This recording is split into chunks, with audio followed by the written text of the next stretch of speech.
Hello. Hey guys. We are going to recap my first extreme triathlon, which was Canadaman Woman in Lac Mégantic, Canada. And it was held on July 2nd. I already forgot. First. 2nd. July 2nd, 2023. A week ago today. Yeah. It was my 20th Ironman distance triathlon and way more extreme than any other Ironman I've done. And so hopefully throughout this chat, I will give some feedback from my race, but also hopefully some takeaways that you can apply to your full distance, or if you plan on doing an extreme tri, maybe some of these tips will be helpful for you. Well, first off, why did I want to do this? Well, I wrote a blog about that, so you can check back why I was intrigued in the extreme tri. Originally, it had come from the Norseman and just being kind of mesmerized by that event. But over the past few years, I've realized what my strengths and weaknesses are as I age, now being 41 years old. And although I feel that I'm still getting faster and stronger, and I'm still able to have some of my best triathlon performances in long distance, I also want to utilize my strengths, which are strength-based courses. And what that means is the harder the course, the better it is for me mentally and physically. And there's nothing more extreme than an extreme tri. Also, I really enjoy stepping out of my comfort zone. I feel it's really important to do things that scare you and that make you uncomfortable. I think it's a great way to grow and to develop and to learn about yourself, and it makes the easy days so much easier. I love hot weather. I don't like wind. I really enjoy certain environmental conditions, and I'm intentionally seeking out events that don't have those, just because I want to experience the nerves and the worries and the anxieties, because if I can overcome those, then everything else just feels a lot easier. And then I also learned that I'm capable of so much more. So that's really why I was intrigued by this extreme tri. Why I picked Canadaman, it felt like the least extreme to be my first one. And what I mean by that was it was on the East Coast, so I didn't have to go through any time zones. It wasn't at or changing in time zones. It wasn't at altitude. The conditions were not supposed to be super cold. The water was not supposed to be super cold, because in a lot of these extreme tri events, the water could be in the 50s. The water here was in the upper 60s, very comfortable. So I felt that all things considered, that this would be a doable extreme tri. Yes, it will take me out of my comfort zone, but I felt that it was something that was not going to be so out of my comfort zone that there would be the potential that I wouldn't be able to finish. And I acknowledge that, yes, this is going to be hard, but I still wanted to have that confidence that if things go well, I can still reach the finish line and be competitive. So, before we get into the race recap, I just want to share a little bit from Corel and I's perspective about this event, and also what is needed to go into an extreme tri. Well, first of all, in the extreme tris, just like Ironman events, there is a race manual. I've learned after 19 Ironmans, Ironman branded events, that there's the same information in the race manuals, regardless if I'm doing Ironman Whistler, Ironman Wisconsin, or even Ironman Austria. Maybe a few things will change, like where the aid stations are, and maybe some Specific, like this is the no passing zone for this particular race, or some like a small tiny information that don't really make a big difference overall. Right. But the structure of the whole event is always the same from pre-race to post-race. But in extreme tri, every race is different. And so although there are certain things that are the same, the thing that's the same is these races are 100% self-supported. So what that means is that Corel, or my support crew, has to be there to give me nutrition, hydration, changing of clothes, They have to set up my transition area. They have to collect the things at my transition area. And then in the last part of the event, in this case, it was the last 5.5 miles, I was required to have somebody run, walk, hike the last section with me. Basically with you all the time in case something happens. Yeah. So in this race manual here, I printed it off, which I don't think I've printed off a race manual since maybe my first few triathlons. So I printed off the race manual because there's a lot of important information here. So I really recommend studying the race manual in any long distance race, just because you want to make sure you understand the rules, the logistics, and the course. Now, this course or this race is unique, or an XTRI, in that you have to be very organized with all your nutrition and with your gear. So what I did for Corral, and then we went over it, is I have a bunch of Post-it notes here. And so throughout the booklet here, for example, here's a map, the course map, but then here's the swim. And so under here, I have listed what I use for the swim: goggles, cap, timing chip, light, buoy. Then I also have listed T1, what I need for T1. I also have a list here what Corral needs to do in T1 for me. Turn on my computer, turn on my light, make sure the navigation is on. So I have specific things at each of these. As an example here, Corral can't be following me on the bike course because they don't want a bunch of cars following the athletes, which is great. So he needs to drive a different way to get to the 4 designated aid stations. And those are the only places that I can refuel. And those are about every 30 miles. So Corral, I listed here in kilometers, which is what they went by, but also so we could kind of think about it in miles, which will help in terms of how long it will take me to get there. About every 20 or at 28 miles, what will I need? A sports drink. Same thing with the 62 miles or 100K, that was a longer stop. So what am I going to do there? I'm going to fill my hydration system. I'm going to have a water bottle between my aero bars. I might want some chews. I might want a sip of Coke. I might need some water for cooling. I might need a different pair of sunglasses. So throughout the entire race, I was very organized and thinking through what I would need.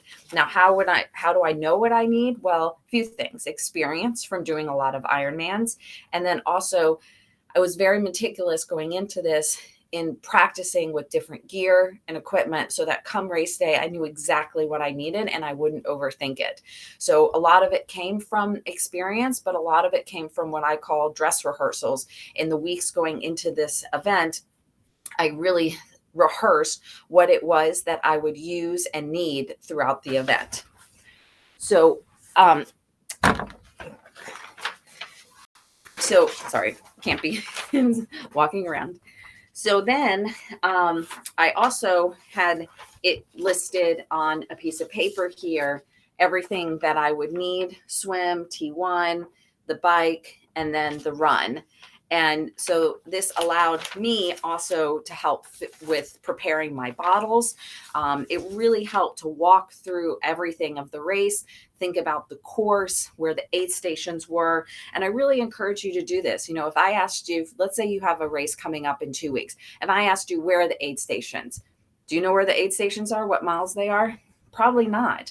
Do you know what you're going to grab at those aid stations? Are you going to grab a sports drink? Are you going to refill your sports drink? Are you going to grab water, a banana? What is it? So these are all things that I had rehearsed and went through mentally as I was going through this race. But then also from experience, I wanted to make sure that I was ready and prepared. So I had everything organized for Corral, and then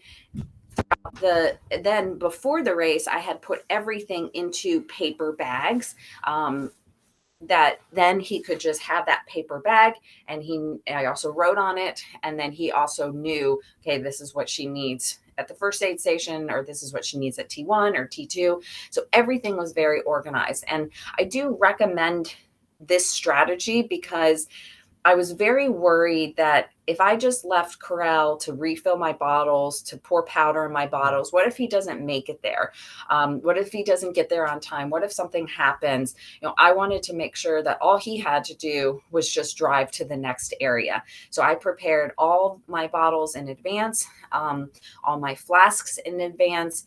I had extra of everything. And then I did bring along extra sports nutrition in case we needed something. I even put Coke in a water bottle just so I could grab it quickly if I need it. So I really thought through everything. And that all came from just experience of what I use in training and on racing, and then also rehearsing going into the event.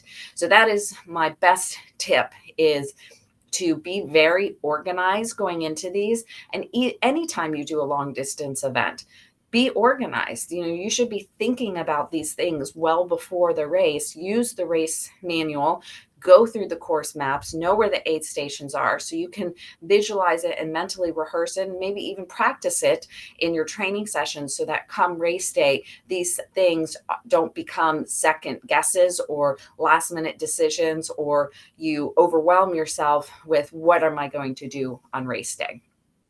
Second thing that we want to talk about is just this whole experience of XTRI and Corral's perspective as somebody who was part of the race, but also on the sidelines. Yeah, so I really enjoy this new experience of this race, not just for all the like the extreme conditions like that you have to go through, but I have spectated many events, but this was the first event where I was like a truly part of the race.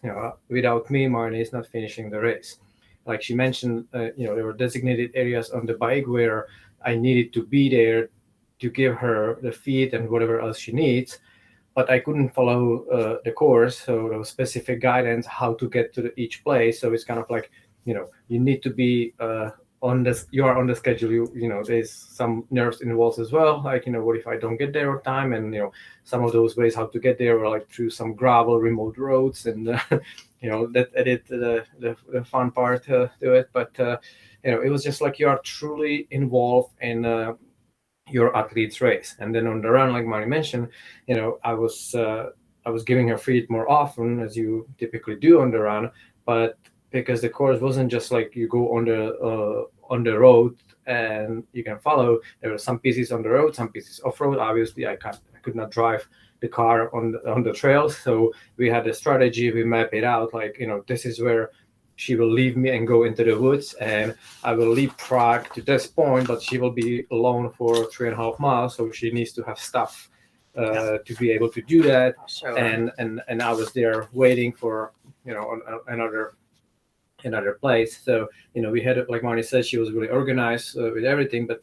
it also meant that I need to be on the top of that. And as we all know, you can have a plan, but then you need to be flexible with that plan. So we always have a lot more stuff than needed, but it was good to have these bags with this is what I will most likely need for this segment of the course. I start with a waist belt with a flask. Then at this point, I'll switch to the vest because then I won't see you for a longer time. So I need to have a bigger flask in my vest. And then at this point, we'll switch to the hydration pack and all kinds of different things. I may need to switch the shoes. So in one of the bags, there are different shoes. And we actually have another pair of shoes that you didn't even use. But what I'm trying to say is that it's really cool event where if you're looking for something new and you want to really involve your family and friends in your racing, not just be there and being bored because you just went on a bike and you'll be gone for 6 hours and they just don't know what to do. This is truly that event where you can involve your family and friends, and they are equal part of the race because they experience the race with you. And it's a smaller event, and what I really like about it is that it's truly the athlete fitness and grit and the capabilities that And planning. and planning that just that determines how you will do in the race. There's no drafting because you didn't really see anybody throughout the whole bike course, right? You barely see anybody around the run because it's a small event. There are This event had about a little less than 90 people. There was a half distance, which is a great option for athletes. They have a solo 0.5 at a lot of the Extreme Tri events. So it's a great event to kind of dip your toes in, slightly different rules with the support, but really cool half distance with the same concept. But a lot of these events cap at 200, 150 or 100 people. So they're very small events, but that really then allows you to race your own race. Yeah, and it's truly an individual effort. You can be kidding yourself that when you do the Ironman that you are not drafting and you're doing your own effort, but as long as there are people around, you always get some sort of draft effect. You get some sort of pick me up. That you get some additional stimuluses for your brain that you can kind of cope with the pain. But here it's just you and the effort and the suffering and the environment, and it's truly individual effort. So that was really cool. And then of course for the last part of the run where Marnie needed to have somebody with her, I was even more involved in the race. I was carrying stuff for her, and I needed to have stuff for me. I needed to be in the shape where I can also do that type of the effort required or whatever it is. So it was really unique experience, and I absolutely loved it, and I got hooked, and I definitely want to do it at 2. So just need to figure out which race and how we're going to do that. But highly recommend for some of you guys who are experienced and want to do something new and different to consider any of these. And like Mari said, they have the half distance option, so it's a much shorter day, more doable, and it can be something that you can experience on your own. And lastly, what I also really liked about this event and why it's kind of I'm really interested in it is that in traditional Ironman or 70.3, you are so kind of tied to certain times. And sure, you have courses that are more hillier and some courses are faster, but the difference is not that big. And it's still like, let's say that, oh, you bike 5 hours in Ironman. Okay, that's fast.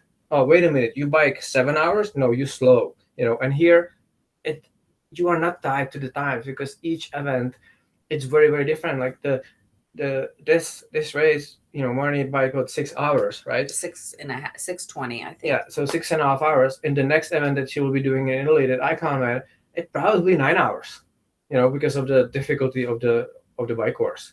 So each event is just very different. Or this event ended with pretty much a really extreme technical hike where you climb over the rocks and roots, and it rained the whole night before and the half of the day, so it was very muddy. So it's very technical. So yeah, there were miles that took us 30 minutes to cover 1 mile. So it's you can't be just tied to these times and adding that extra stress or thinking like, what people think about me? They think I'm slow, or do they think I'm fast? Or it's truly your event, and I really like that. So yeah, if you finish, that's a huge accomplishment. It's just about finishing, and everybody is really supportive. And I've heard that about the Extreme Tri, that all the support crews want to support one another. So the athletes are supporting one another, the support crews are cheering for each other, and even though it's self-supported, there are some volunteers throughout the race. In this race, there was great course marshaling, and the whole town was involved. They really loved this event. I think this was the 4th or 5th year that they've had it.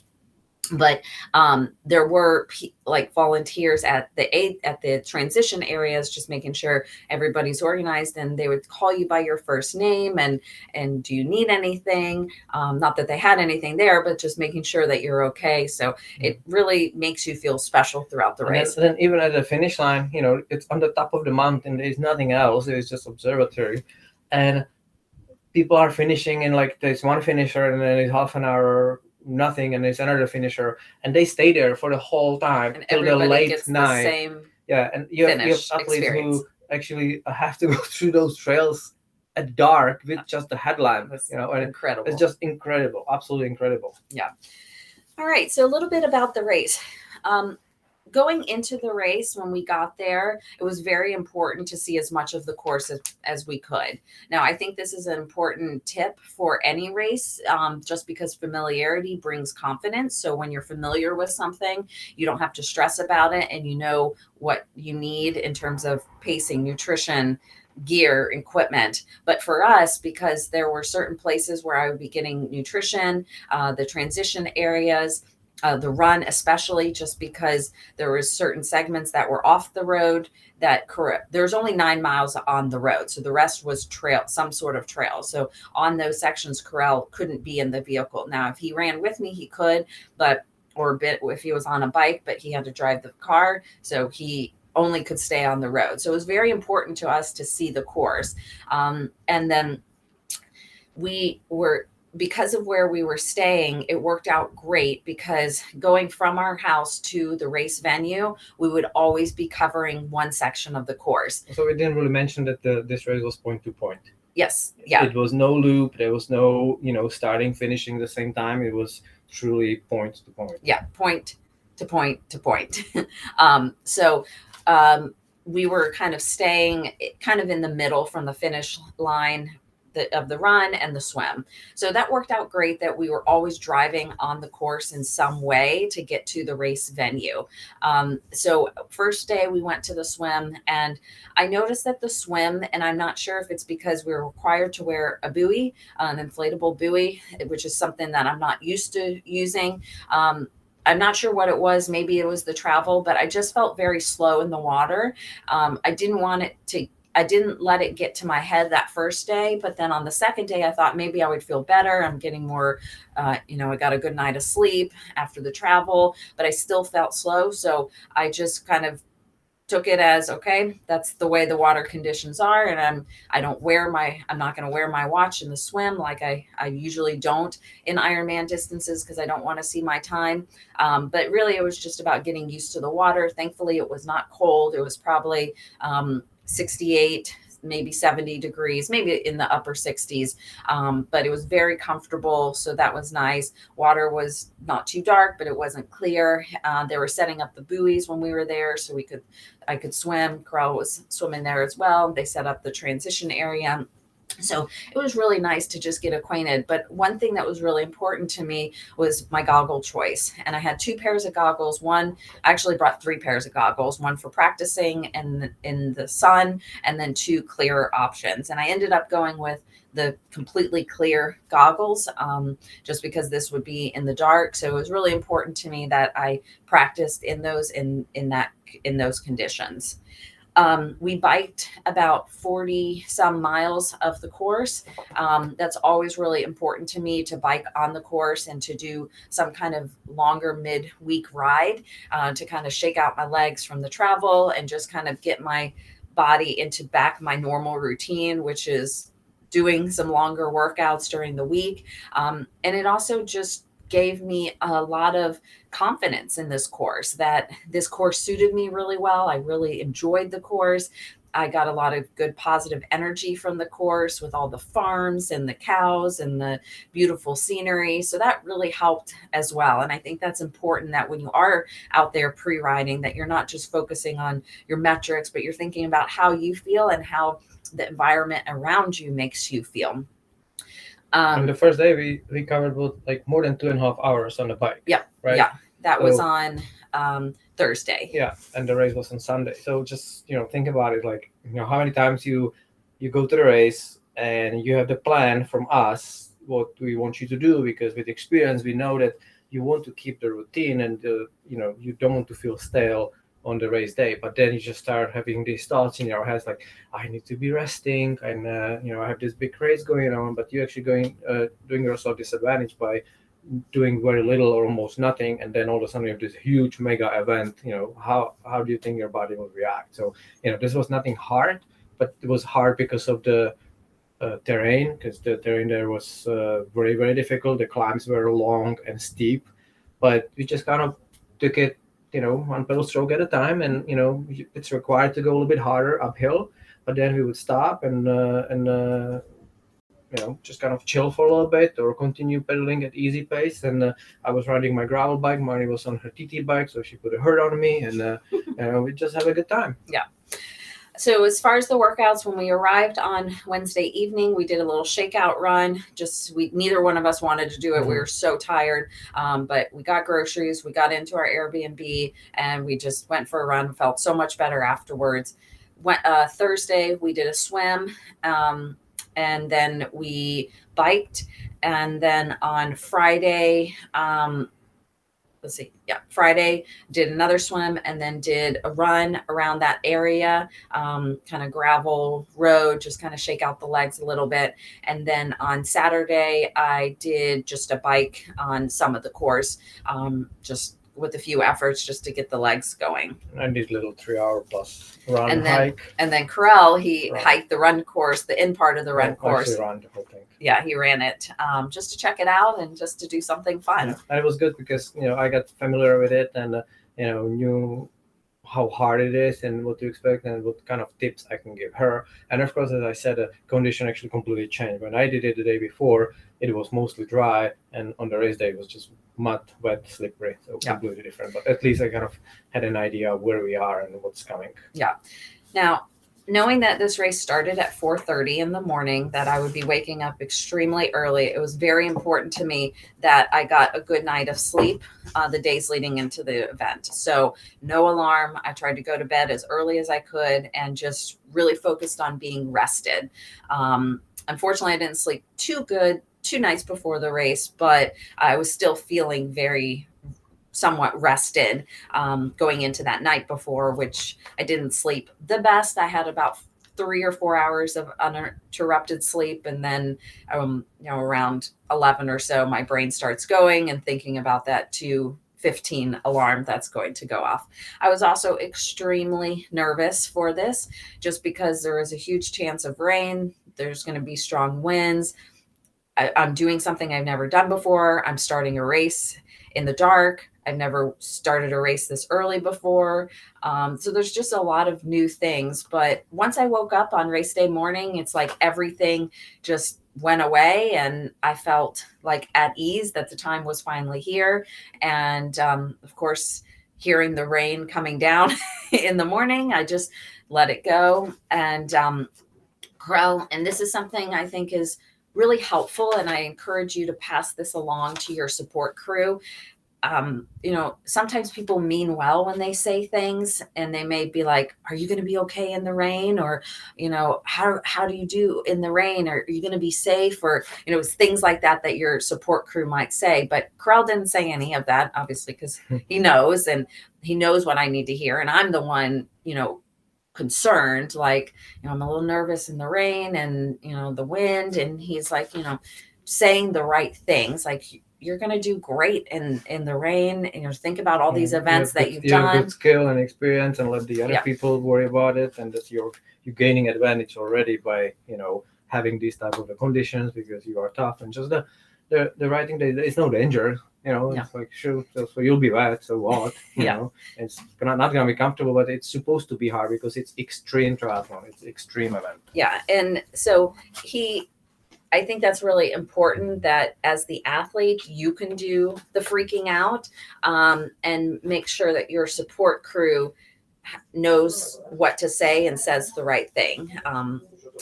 So when we got to the race, it was starting to rain. I used my Epic Weather app, which is super helpful. So I know when the rain's coming, the temperature, the humidity, the wind direction. I love that app. It was super helpful for this race. So we arrived probably around 3:30. The race started at 4:30. Felt like we had plenty of time, when there's only 80 people in the full and then maybe 100 people in the half. There wasn't a lot to do. And also Corel didn't need to set up my transition area, or I didn't need to set up my transition area because Corel was going to do that. It really wasn't a lot for us to do. I had everything organized in my bag. We went through everything the day before. The only decision was just, am I going to wear the shield on my helmet? Am I going to wear clear glasses? That was the only thing that I wasn't quite sure of. But then we talked about it in the car. Okay, just keep the shield on and then pull it down if it stops raining. So I warmed up on the dry land. I did some jogging, arm circles in my arms, put my wetsuit on, the usual stuff. But then when I got to the swim, I started to get a little bit nervous just because of the anticipation of everything. And when the race started, I will say that I felt a little bit of panic in my chest, just because, one, takeout speed, people were doing their normal takeout speed, which just was like, oh my gosh, this is a long day. But I think the biggest thing was just that my whole system wasn't quite ready to be racing yet. that was just a hard adjustment. And I acknowledged, and that's one thing that I did throughout the entire race. I just tried to be very present. And I just said, you know, you need to settle down. You can't be doing any type of takeout speed. Just focus on your breathing and settle in. And sure enough, by the time I got settled in, everything was fine. So it was just something that I've never really experienced before in the swim. I know the panic feeling is very normal for people who tend to not have that experience in the open water. I'm usually not troubled by it, but I think the early start, it being in the dark, and then just, you know, the intensity of it right at the beginning was just a lot for me. Yeah, I think also the sighting was really difficult, right? Because sighting was hard. You know, you don't see the buoys. They put a little lights on the buoys, but you know, people have lights in their floaty buoys, Then there's kayaks, or on the cabs and the kayaks. So you see a whole bunch of lights, and which one is the one that you should be sighting on? So the first loop I felt was pretty slow for me, especially when I saw the time. I was like, oh my gosh, that's slow. But it also felt really slow. But you were the third athlete with a huge gap to the rest of the field. Yeah, and I didn't know that until actually it was a 2 loop. You got out of the water, so I didn't know that. Carl didn't give me any information. He just cheered me on, said good job. I just saw my time on the clock, said 32 minutes. I was like, whoa, that's really slow. But there's nothing more I could do. I just focused on swimming, and I felt like I did a better job on the second loop just because I kind of knew where things were. But it definitely felt like a very slow, hard swim. I swam it all by myself. I had maybe 1 or 2 people like right around me in the back. But that second loop was all by myself, and I felt like I got in a little bit more of a rhythm. Also, because of the darkness and the layout of the course, it was just a square, but you have to sight a lot, and that slows you down when you have to sight a lot. I mean, some of my fastest swims are in Lake Placid, where the lake is so small and so easy to navigate. So sighting can really slow you down when you have to look up and reorient yourself so much. So that's interesting that you said it. You didn't know where you were, because in my mind, I was like, you sure know that there were only 2 people ahead of you. It's not that hard to like. No, you know, right? I really thought there was more people ahead of me. I thought there was a female ahead of me as well. So I had no idea, just because I couldn't see anything. Even when I would look up and see if I felt like there was a bunch of people ahead of me. So I had no idea. And then to add a little bit more difficulty to the mix is the 0.5 people, the half distance, they started 15 minutes behind you guys. So, you know, you finish your first loop, it was just you. But then as you were going through that second loop, as you were finishing, you were also swimming into the people who were the slower people from that half distance. So then you kind of like, you know, who is who and where am I? Right? Yeah. And it was raining when we were swimming. So I kind of, you know, you could kind of see the rain coming down. And in my head, I'm just like, okay, well, it's fine if it's raining while I'm swimming. I try not to think about the bike. I just tried to stay very present. So I got out of the water and I was like, you know, I asked Corral, how am I doing? And he's like, you're the 3rd person. I'm like, oh, really? Okay. So I'm 3rd in this whole race. And how everything can change in the moment. Right? Yeah. You get this like positive information. Here I swam 104, which was my slowest time in a very long time. And I'm like, oh, well, that's why you can't just go by times. You know, when you're racing your nearest competition. And what about a PR? No PR for me. PR at this event. No PB? No. No PB either? No PR? No. So Corral had my transition area all set up, just how I wanted it. He had turned on, we had to have a front light, a rear light. I also had the navigation, so the map of the course in my computer, so that I knew where the turns were. Even though there are not a lot of turns on this course, it was very easy to follow. It was marked very well. There was volunteers at all the turns. So I didn't need the course, but I wanted it just so that I knew, okay, hey, there's 9 miles till a turn. I can just settle in, just to familiarize myself. There are the good features of the mapping that you can also see some stats about a climb that you are doing, and I like the climb. You know what how many miles you will be on this straight road before you make the next turn. So things like that, and also when it's raining and you try to race it and you have kind of obstructed vision because of the rain and head down. It's helpful to have a reminder like, hey, watch out, there's a turn coming up. Yeah.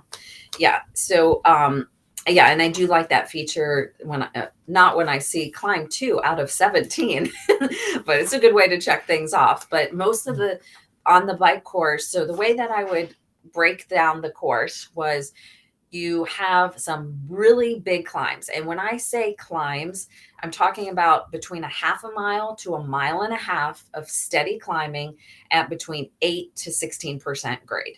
So very steady and no turns. So it's going up and then it's going down, but you don't get that momentum into that next climb. So true rolling course, which I really enjoy rolling courses because I love to climb. Also, I would not call it rolling. It was a proper not rolling. I'm sorry, hilly course. course. Hilly course, not rolling course. Rolling course, you get the momentum from the previous roller and just gentle roll. Chattanooga is slightly a rolling course. Yes, exactly. This was proper hill course. Yeah. And the difficulty is that, like you said, there are no switchbacks, or there's no, like, you see the road ahead of you. It looks shorter, but then as you are doing it, you realize, like, it's much longer than it actually looked from just looking at a climb. Yeah. When I started the bike, it wasn't raining and then it poured. So it poured for probably about 2 hours, and pretty hard rain. And then it stopped, and then it got humid, and then it got windy.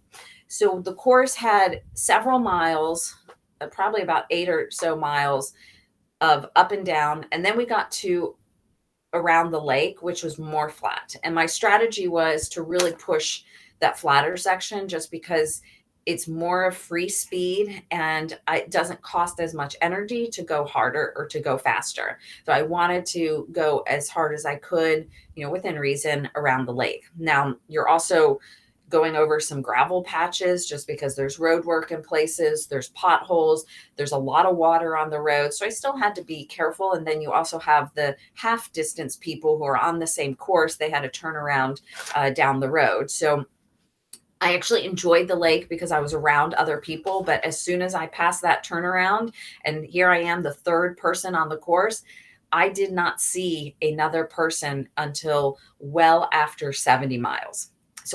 And then I saw nobody. So I biked the entire bike course by myself.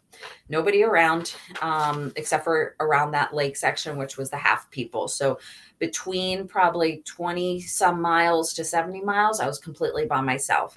But it really helped to have Corel to look forward to. So I use that as, okay, about every 30 miles, I'm going to see Corel, and that's going to be my pick me up. And you can do the same thing, whether it's an aid station or certain section on the course, but that really helped me that I could just focus on that one section at a time. And my strategy was just to ride steady and strong, use my bike strength. I ended up passing another guy early on. So I was the second person on the course, first female, second person overall. So I got a lot of cheers when it came to the aid stations. And that really picked me up a lot. I really enjoyed the course, even though it was wet and windy.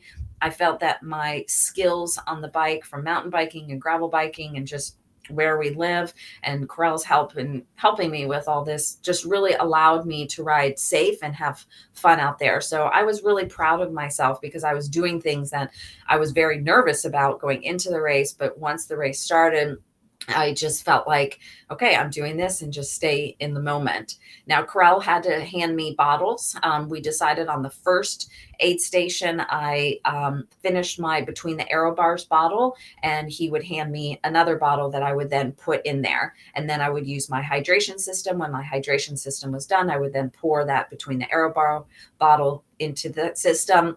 And then I would refill everything at the next aid station. I did drop a bottle on one very bumpy descent after a very, very steep climb. But at that point, I had been checking in with myself. I had peed a few times. So I knew that I was well hydrated. I wanted to keep the calories in. So I nibbled on some bar, or maybe had some chews. So I was okay that I was running a little bit low, but I also knew that Corel would be there soon. So these are just things that I was constantly checking in with myself. There were times when my fingers I wasn't cold throughout the bike, but my fingers were just kind of getting a little tight, I think just from the rain and being in that aero position. So I would just kind of move them around. So as I do in every race, I'm not focused so much on my metrics. I check in with myself, but I'm just thinking, what's the best tool for the job? What do I need to take care of in this moment? I was doing a lot of belly breathing just to make sure I wasn't breathing with just my upper chest, to make sure that I wasn't getting too tight. I was stretching out, stretching my neck, just taking care of myself throughout the entire bike. When we got to the second aid station, which was what we called our big stop, I actually got off the bike. Yeah, we said it before the race that this time around you will get completely off the bike so you can stretch it out, and I can refill your hydration system, put the bottles there, get you everything you need. And that little, and it was still very quick. You were in and out in no time, but just, that little moment that you actually get off the bike, you can stretch your bike a little bit, just to kind of like not being attached to the bike and then get it back on. It's very refreshing. Yeah. And I told Corral, I may want some Coke. He had the Coke there. He had everything laid out so I could just look at it and see what I needed.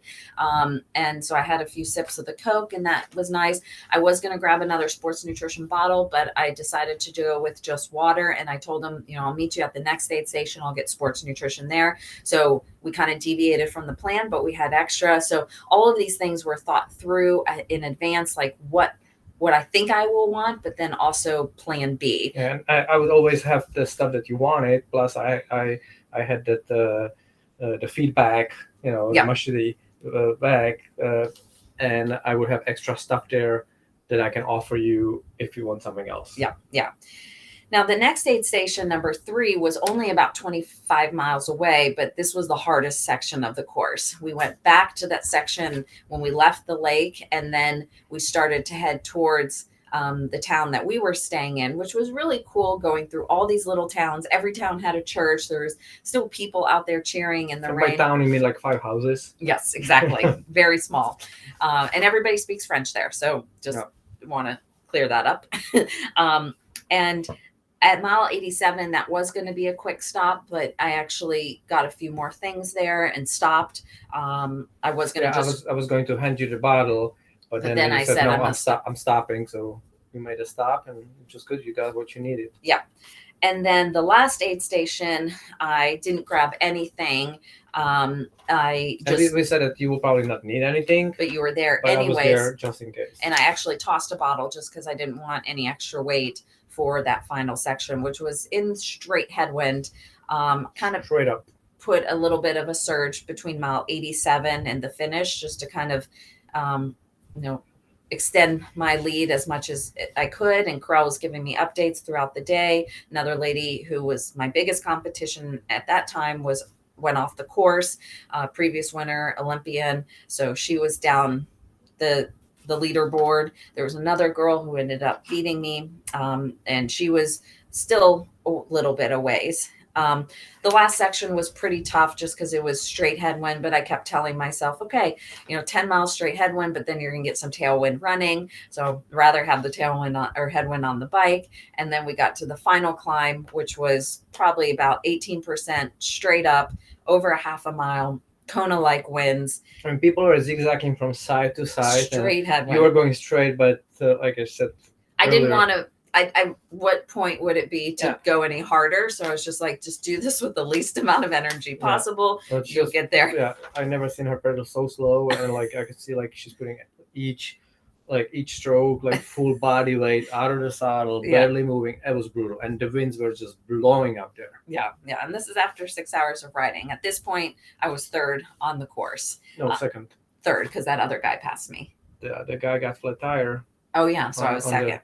On the bottom. Yeah. So we finished as a second person there. Yeah. And again, when as she was climbing up this brutal monster climb, I set everything up. There was one changing tent for both genders, but everybody knew that there would be really rare occasion that there would be more people there at the same time. So, a few chairs there. I set everything up, and it was so well organized. I wish you would have taken a picture of it. Like, he had everything laid out, what I needed. He had my cooling towel on the chair. He had everything ready. We also decided that, while you are getting, a few things on you, I'll massage some PR lotion on your legs, and so it kind of get you that refreshment a little bit, after that hard bike. So all things like that, and Yeah. So T2 was a big one. So I opted to change my socks. So I had calf sleeves and socks on. So I put fresh socks on.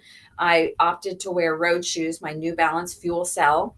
I changed my clothes completely. So I had tri shorts on and a fresh sports bra on, a new sports bra and a tank top on. And then I wore a cooling towel because at this point it was getting very humid out and warmer. It was only in like the low 70s. For you, because you were racing. Yes. I didn't feel that. Yes, I was getting warm. Because I was on top of the mountain. And then I had a hat, and then I had sunglasses.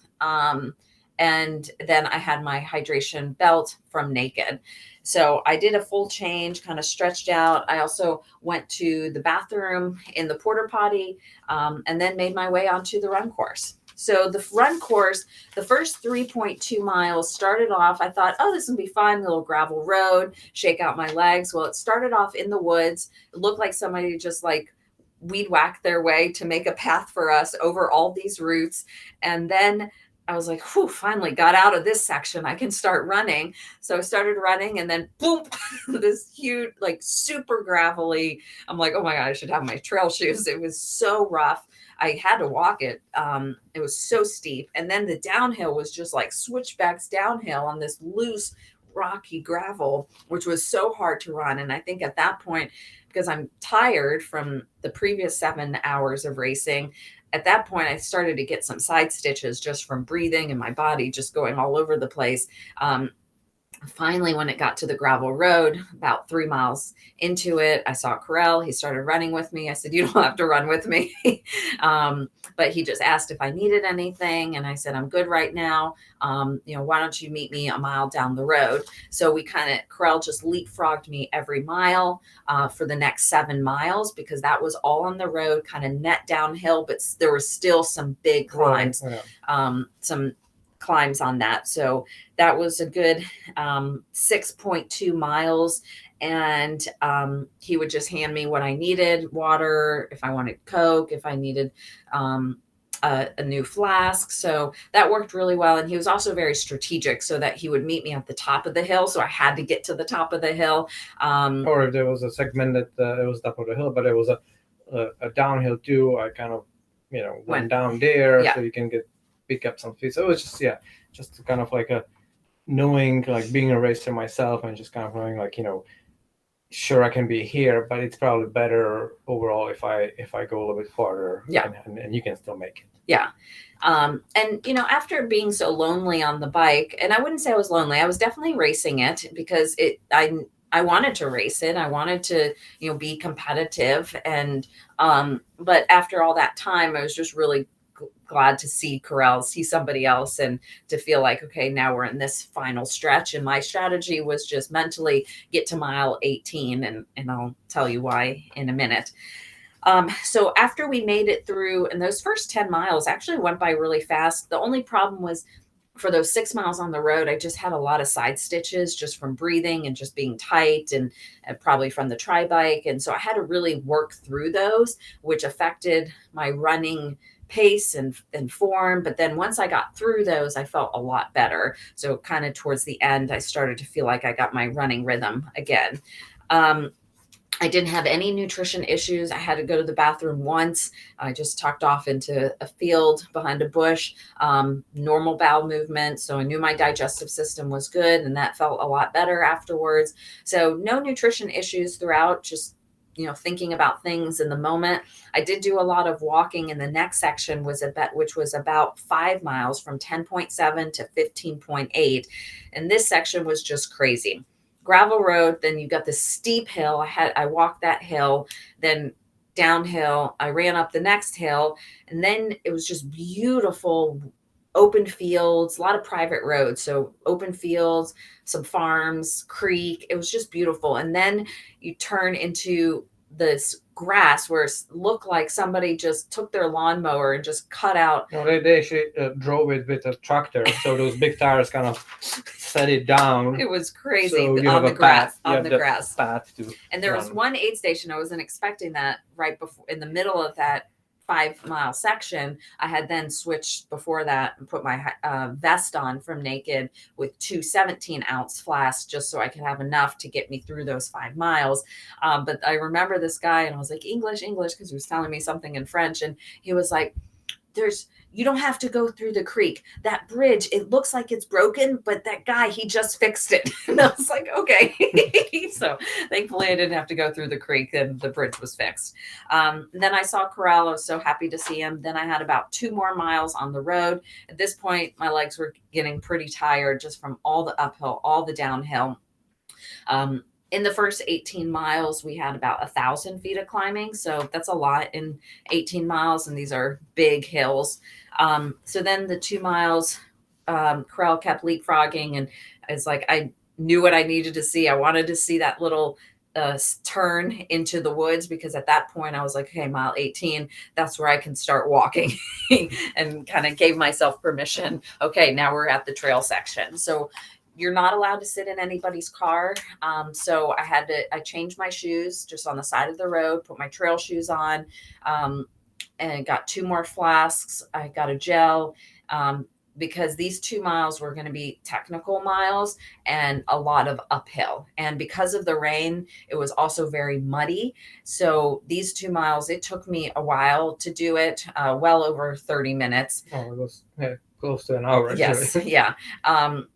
And it was very relieved to get out of that area, because once I got to about mile 20, I was like, I'm so excited that I can finish this with Corral. So at that point, Corral had a hydration pack. We had to have a jacket, a headlamp, other things in case it got dark. By the time we finished, it was still light out, but we had these emergency things. And I grabbed your poles. My hiking poles, and then he had his nutrition with him.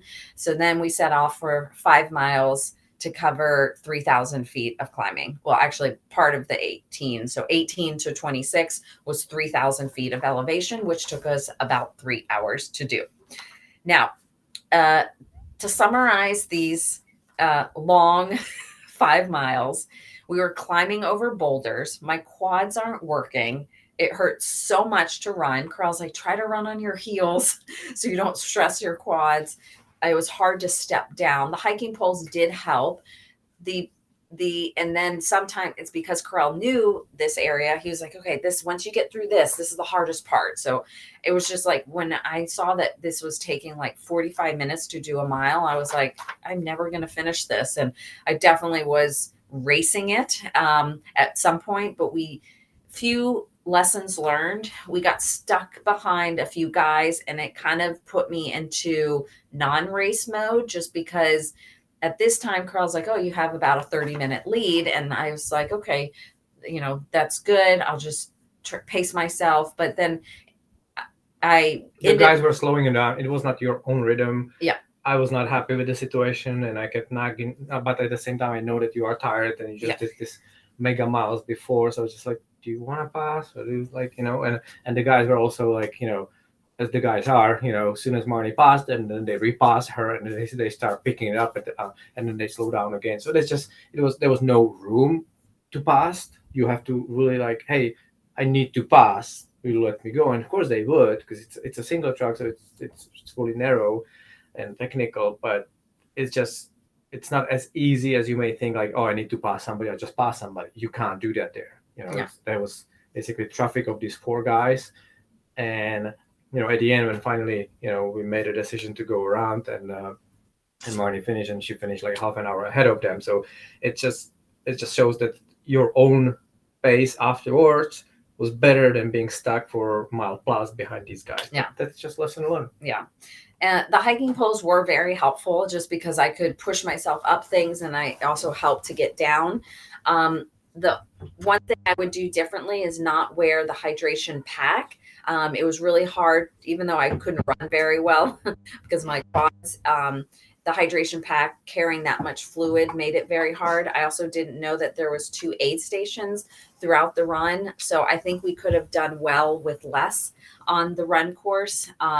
And that could have helped us move forward faster. I did end up getting past with about a mile to go. The girl was moving extremely fast and there was nothing I could do. And I could not believe the speed that she passed us. Like, it was very difficult to just walk and not fall. Yeah. And she was just hopping on those rocks, and she was incredible. Yeah.